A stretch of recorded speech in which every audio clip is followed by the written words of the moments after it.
ma chambre vide,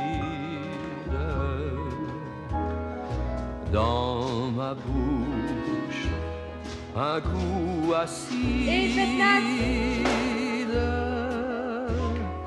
dans mon cœur un mal affreux et du noir autour de mes yeux. La porte vient juste de se refermer. D'un geste, il a tout effacé. Nos baisers, notre amour, nos serments. Ah, tu vas me goûter ça. Un tricolore, café calva, cognac et rhum. Tu m'en diras des nouvelles. Voilà. T'as dû leur laisser un sacré souvenir aux demoiselles du panier fleuri. Je fais ce que j'ai pu, pas l'eau d'oreille.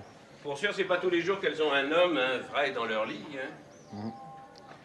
Et tout ça sans que ça me coûte un centime. Et elles ont pas eu peur de leur Mac?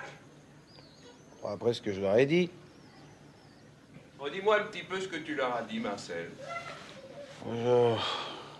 Vos Mac, j'en ai fait mon affaire et vous les reverrez pas de sitôt après la leçon que je leur ai donnée. C'est ça que j'aurais dit. Virgule près, quoi.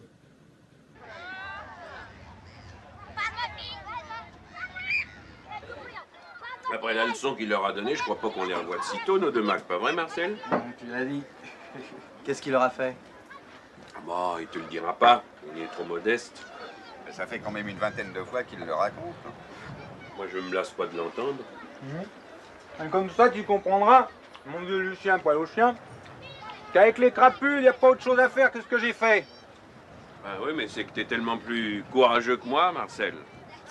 Tiens, si ça n'avait pas été toi, moi, jamais je t'aurais laissé aller seul au bordel hier soir. Ça n'avait pas été moi, comment j'aurais pu y aller, connard? Ah, c'est pas faux. À propos de Macro, là, ton beau-frère, ne serait-il pas un peu? Macron? Non, non. Bah, même pour ça, il est bien trop con. Dans tout le pays, il n'y a même pas une femme qui s'intéresse à lui. Sauf Huguette, bien sûr. C'est sa sœur. Il y a guère de ressemblance entre ta femme et Nono. À moins qu'on le dise, et plutôt deux fois qu'une. On ne devinerait pas qu'ils sont frères et sœurs. Au commencement, ça m'a même surpris, moi. Eh ben, sois pas surpris d'avoir une autre surprise un de ces jours, mon pauvre Lucien. Des mominettes pour tout le monde, c'est Lucien qui paye. Oh, hé, oh. Comme disait Foch, quand on est des lions, hein, on n'a pas le droit d'être des moules. Moi, j'ai eu des types pires que vos deux Mac. Et où qui sont? Hein, je vous le demande, moi. Où qui sont, dites-le. En prison? Mon Lucien. Quand t'auras compris qu'un cercueil, ça coûte moins cher à l'État qu'un prisonnier dans une cellule, t'auras fait un grand pas en avant. Au fait, vous avez vu Bartali? 17 minutes sur Vervaerck à Briançon. Vervac. Normal. Il a voué son vélo à la Vierge. Bartali. Si t'as besoin d'un conseil quand ils reviendront, les Macs, n'hésite pas à m'appeler. L'embêtant, c'est s'il revenait plus. Pourquoi ils reviendraient plus? Mais parce qu'il serait mort. Bah, pourquoi ils seraient morts? Parce que quelqu'un les aurait tués. Alors, il y a tout de suite des gens qui te soupçonneraient, là. Ça va pas? Bah, tu t'en es vanté devant tout le monde. J'ai jamais dit que je les avais tués. J'ai dit que je leur avais donné une leçon. C'est pas pareil, ça. Un œil au beurre noir, c'est une leçon. Et puis, une balle dans la tête, c'est aussi une leçon. C'est le même mot et pas le même sens. Je les ai jamais vus, tes macros de malheur. Bah, bien sûr.